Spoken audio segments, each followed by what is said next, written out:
Welcome to the Power of Care podcast with host Brianna Dance. On this show, we will take an in-depth look into personal and professional resilience on several different levels. This is a space for people who are trying to navigate the ups and downs of life successfully. Be sure to follow on Instagram at Power of Care Podcast and on YouTube at Power of Care _. Hey everybody, so welcome back to the Power of Care podcast. Today I have an amazing guest, my sister Jillian Walker. Hey Jill. Hey girl.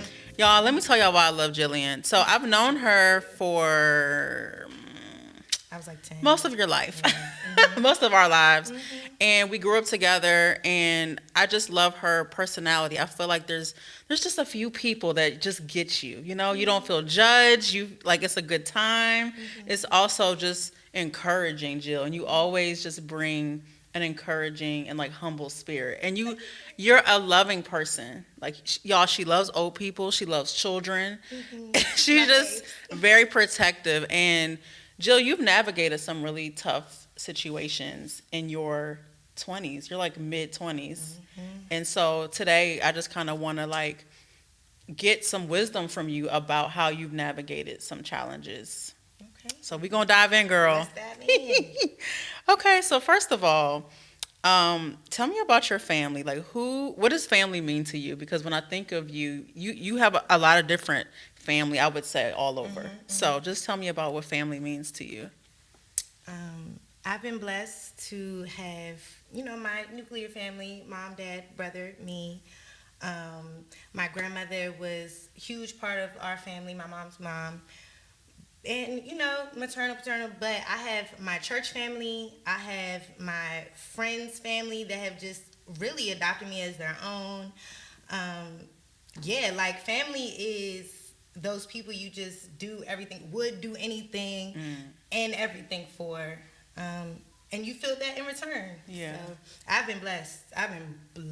Yeah, in the because family department for sure. Because you hear, even with friends, right? You Mm-hmm. hear people now just like feeling lonely or feeling like, oh, you can't trust this person or like, you go through friend transitions and things like that. So it sounds like you're super grateful to have the people you have. Yeah, and even through the friend transitions Yeah. and even with all this family, I have lonely moments for sure. But Yeah. as far as just people to be there for me, at least when I let them, there's no problem. I'm never looking too hard. Yeah. Praise God. Praise God. Right. So I know, Jill, like when it comes to family, you mentioned your mom, your dad, your grandparents. You lost two people that are super dear to you. Yes, my grandmother, who I just mentioned, and she passed away in 2016, and my dad passed away in 2020, like right when COVID was at its scariest. Yeah. Yeah, that was crazy. That was crazy. So crazy. unexpected and just us. Like, that's happening to us. Right. That happens to other people. That's happening to all the Everybody you jobs. see online, on the Nah. TV. Mm-hmm. That was your real life. Yeah, I was like, oh, okay. Okay. It was crazy. It was crazy. So, take me back to May. Like, because May, I've spent time with your family. I'm a part You of came over the day my dad died? Yeah, Or the day, that the day. morning. I remember. I was in shock too. as well. We were in your bed. Mm-hmm. And so, what has navigating grief been like for you? Because you hear it, but it's one thing to experience it, and then it was your parent. It was your father. Yeah, so my dad, it was late April when I started to see a change. Like, he was a very active person and, just up and at him, even when it wasn't really anything to do that day.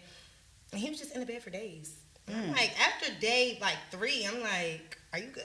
Right, You need to go. He was just, I'm fine, just need to sleep it off. And things quickly progressed. And when he had to go to the hospital, I couldn't go with him in there. It was COVID. You can't go in, whatever. So I remember taking him to the hospital and just staying outside. Like, I just couldn't leave. I can't leave. So, and we couldn't go visit him or anything. We did they had a Skype situation, but he just became less and less of himself so quickly.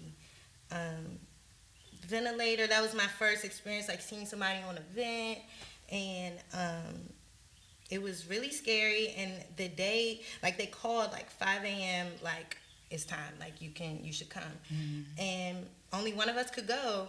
And so I wanted it to be me, but I knew I have a brother, so it would have been unfair. You had to think of everyone else. But by the time I talked to my mom and my brother, they had already agreed that it could be me, that I could go. So I'm like, okay. Went in there. It was super scary. I couldn't hold his hand or anything. So I just feel like I was robbed of that part. But yeah, life is going on. But losing my parent, like he's stability in my house. So it just felt like somebody came and flipped the table. Like, right.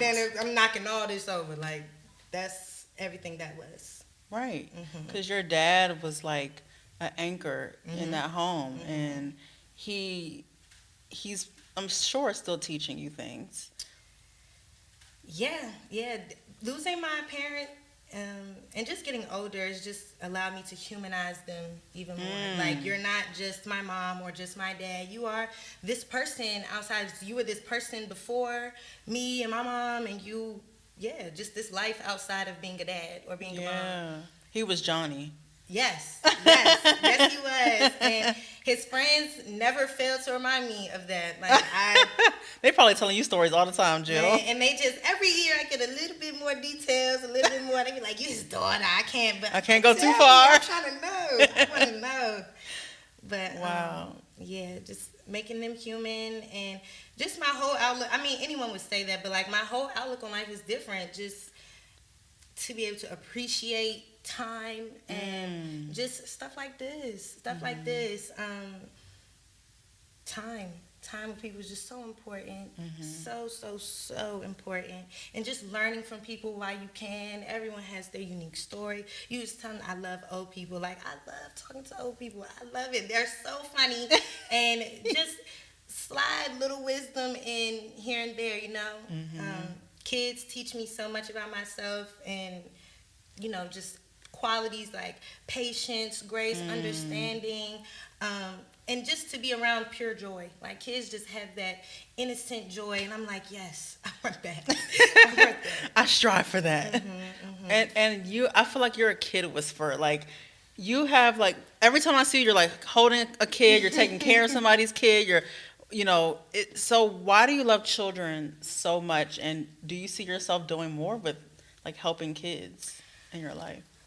Why do I love them so much? I feel like my inner child is very much alive, like very much alive, and wanting to be out and wanting to be seen. But like I said, that pure innocent joy, watching them learn new things and navigate the world. Because even though we're older now, I still feel like I'm navigating like a kid. Like, I'm trying to feel and find out just like them, but on a bigger scale. So, right. And doing more with them, and Lord willing.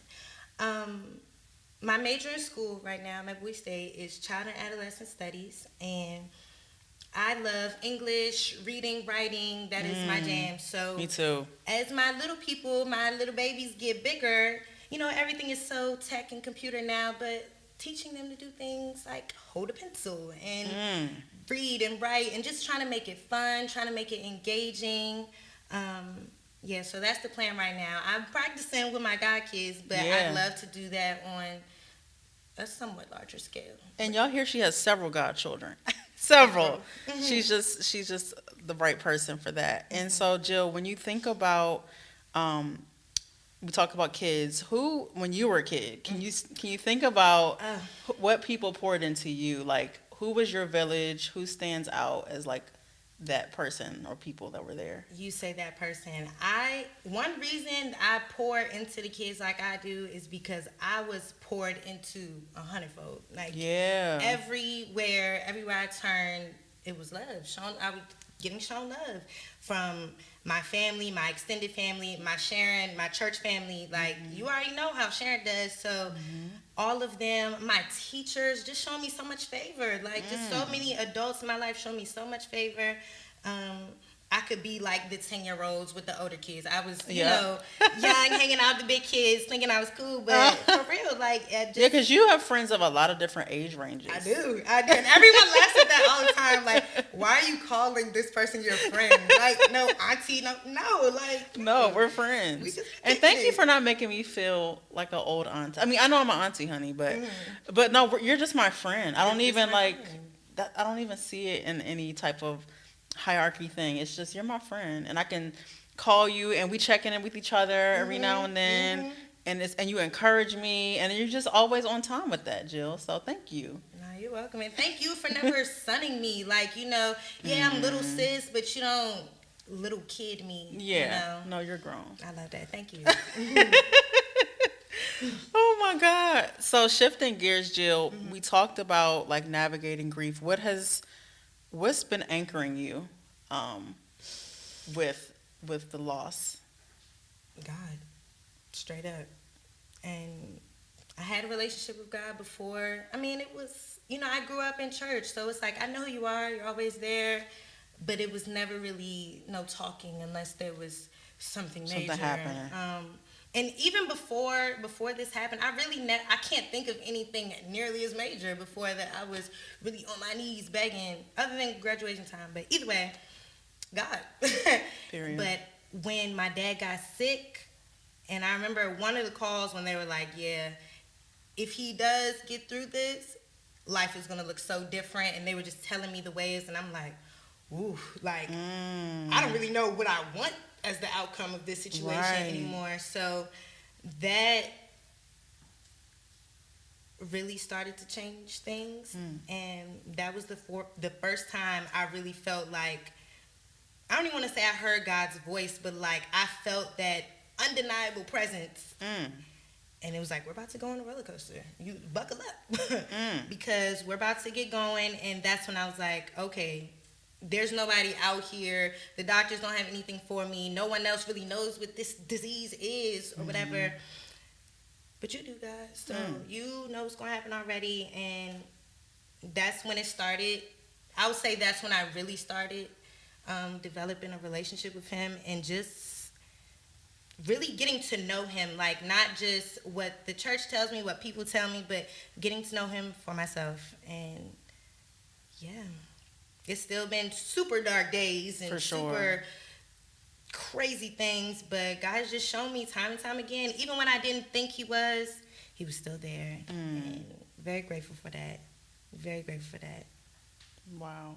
So I can tell that like your relationship with God is so real, and it's like I can imagine you like praying like, Lord, like yes, like you talking to him like my biggest thing when I talk to people about praying and stuff, I just talk to God like he's my friend. Yeah. Like, and I mean, not in a disrespectful way, but the way I'm talking to you right now, this is what my prayers sound like. This is very much what it sounds like. Me and one of my friends, when we talk on the phone, like we've been, you know, learning about God together, and we always talk like God's on three-way with us. So sometimes if we need to just start praying like on the phone call, like it's just he's already there. We just How can you encourage someone who doesn't maybe know how to pray, or like maybe they don't believe in prayer. They want to believe, they're curious about God, but like, what would you say to that person who's considering praying or believing in the Lord?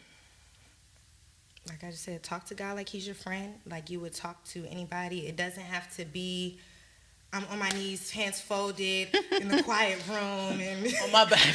like that. It does not have to be all of that. Your eyes don't have to be closed. Yeah. And God hears all the prayers that come out your mouth, the prayers that you pray in the spirit, like, you know, just praying in your heart, in your head. I'm a big writer, so I will write to God.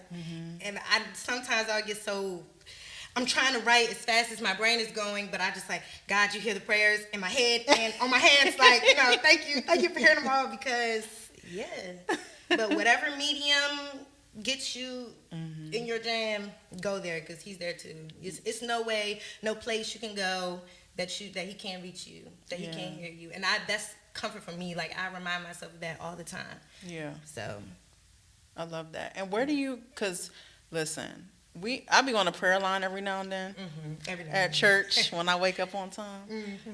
And I just love that sometimes I won't even say anything, but there's people calling our names out. Yes. Isn't that powerful? Yes. People would tell, my mom would be like, such and such said your name on the prayer line. And I'm so grateful. I'm so grateful just to be covered. covered. Just to be covered. To be thought about. But that's why, like, my little people and just the people in my life, like, I'm shouting y'all out. This is what is happening for me, and we're keeping it going. We're definitely keeping it going. Yeah. What do you want your legacy to be? Oh.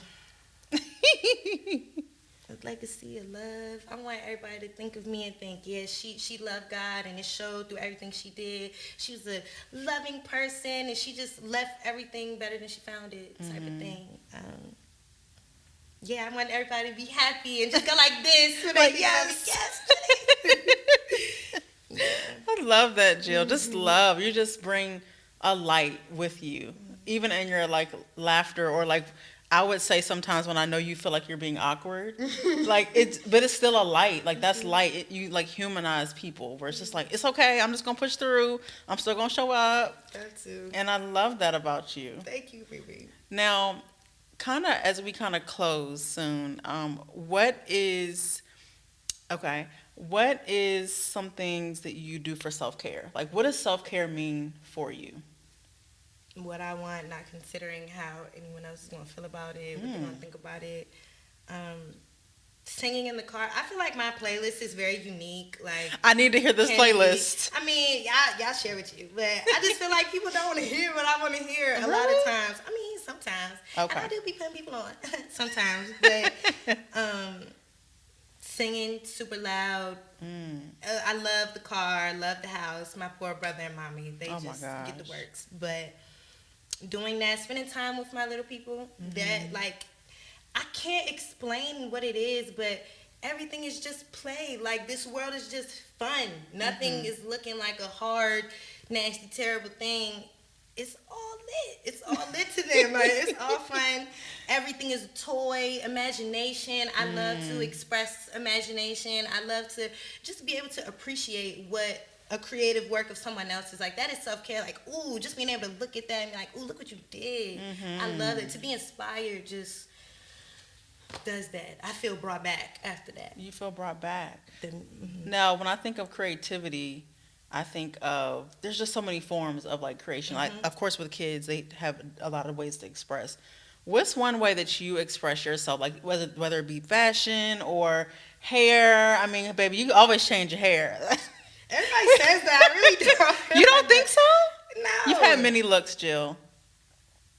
You've cut. You've had a pick. Yeah. Well, not pick. Well, no, you've never. It was just, it was just razors. Cut it Big off. chop. Yes, huge chop. Okay. But how do you express yourself? Like, what you said, writing is a form for you. I would say that's probably the biggest form. Okay. The biggest form. And while I have yet to really share any of my writing, I can see when I read it, like, the growth in it. And when I read, and the more I read, the more I write too. So just expanding in that way, that's probably my most creative ever. Was writing. Wow. That's something I just learned about you. I didn't know that you like to write. Because like I'm scared to share. You're scared to share. Are you like one of those people that would go to like an open mic or? Okay, it's not that type of vibe. No. Okay. I probably share with you first, like share with my good men first, and then, yeah. Okay. And so you write. Now, what about fashion? Like, how would you describe your look? Has it evolved over the years? Evolving. And that's a place that, honestly, that I feel like I've struggled a lot. Like, just being so self-conscious and feeling like, oh, this is not fly, and all of this and all of that. But I just want to be comfortable, and I want to like what I like. Yeah. Yeah, I like boots. I've been committing to my heels lately, though. But Okay. I'm a boots and heels girl. These are my favorite jeans right now. Yeah, I love those. Who These are we my shouting favorites. out? Zara. Yeah, Zara, period. They gonna come through always. You know how I would describe your style too? You I would say almost kind of minimal vibe. Like you like the neutrals. You have a good black, a nice. A good black, always.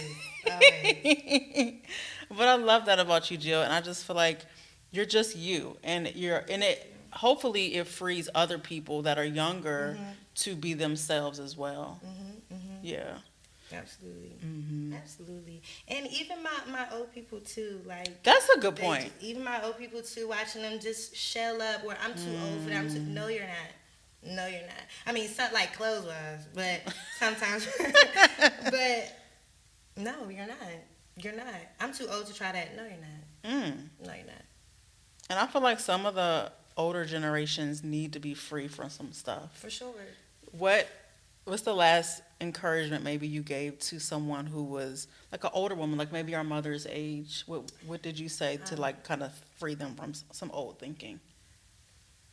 You know, we're preparing for our church banquet and stuff, and picking out dresses and stuff, and you know, and my mom is blossoming as well, like just in her life. So you know, she's like, well, what about this? Like she'll come in with something new, and I can tell she's a little question, but just encouraging her, like, you're not too old for that. That's not too bright for you. Yes. Like it's not too short. I mean, it's not right. And just telling her when it is and when it isn't.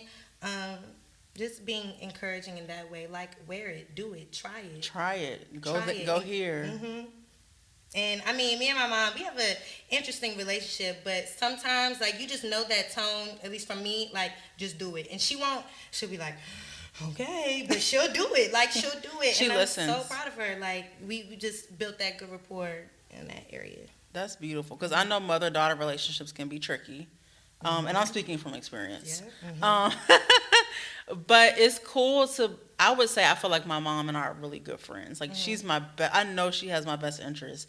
Sometimes we clash a little bit, but at the end of the day, I'm always going to call her. Yeah. Still going to call you. Still going to call you. You're blowing me, but I love you, girl. What's up? Yeah. So I try to do the same thing for my mom, where I'm like, Ma, let's explore with this color. Let's show the shoulders a little bit. You know? And you know, my mom's, you know, she wore hair straight since I knew her. Forever. And then these past couple of years, she's embraced her natural. She's embraced her natural, and I love it. She loves it too. It is so her. Yeah. And it just seems like it was a freeing thing for her. And it's just so awesome. It's just so awesome. She's so cute. I love your mom. I love our mom. Insert pic of my mom. Insert. Aunt Joe, we love you, girl. Well, Jilly, I just want to thank you for just sharing your heart with us. And I guess before we end, what is a resource that you would share with someone who's maybe navigating loss? And it doesn't even have to be through death. Like it could be the loss of an expectation, or you thought this was going to work out this way. Like, you know, life always throws us some plot twists. So what would you tell that person who maybe is in an uncertain time right now?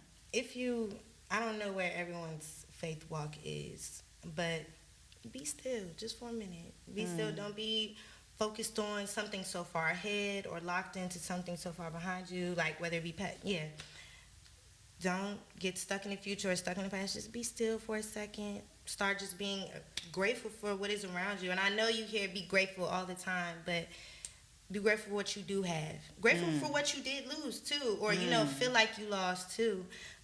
Because there's memory, you get a memory from it, you get lessons from it. I don't know. There's something you can glean from it, but being grateful for that and grateful for where you are right now just puts you in a different heart space to walk forward. Yeah. Thank you, Jill. That was for me. And for whoever else is out there. Yeah. But thank you for coming to the podcast. Thank you for having me, girl, because I was like, Brianna, what you want me to say? What you want me to say? All right. Well, how can we follow you, Jill? I don't know if you're big on socials, if you want people in your business. I'm not big on socials, but my Instagram is miss.jpw. Check me out. Check her out. All right. Bye. Thanks for tuning in to the Power of Care podcast. If you'd like to hear more, be sure to follow us on Instagram at Power of Care Podcast. And be sure to subscribe to us on YouTube at Power of Care _.